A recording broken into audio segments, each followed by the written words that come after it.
Beloved, God is faithful and he will do this. We are here to rejoice in his goodness and to encourage one another to enjoy the abundant life he offers.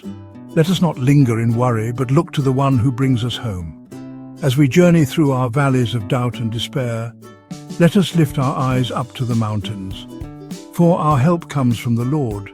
Psalm 120, 112. Consider Rachel in Genesis 30, who was consumed with complaints and frustration towards her sister Leah.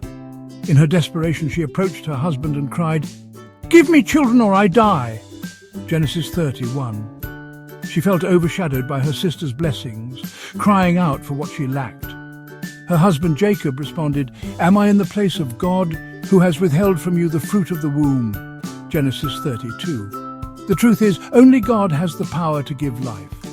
Instead of focusing on her circumstances, Rachel needed to turn to God in prayer, seeking his help. For years, Rachel remained caught up in petty disputes and frustrations, just as many of us can become ensnared in church politics, gossip and strife. Yet, when she finally shifted her focus to prayer, asking God for a child, the Lord remembered her and opened her womb. Genesis 30:22-23.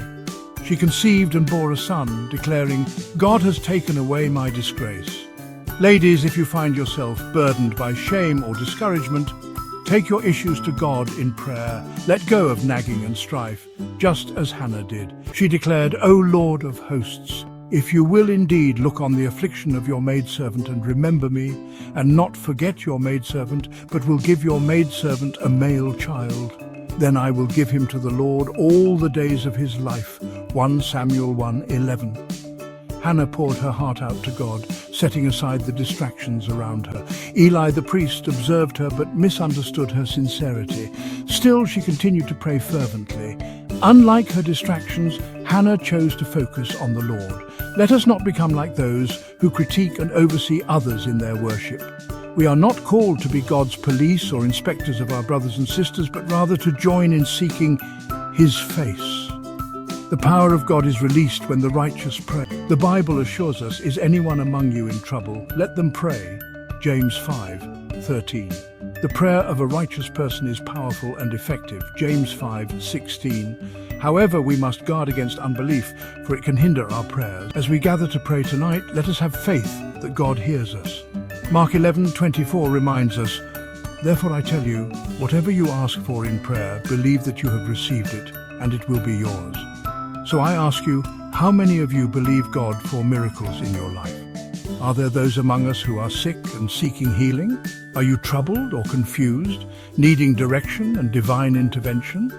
Do you believe that God can open doors that seem shut?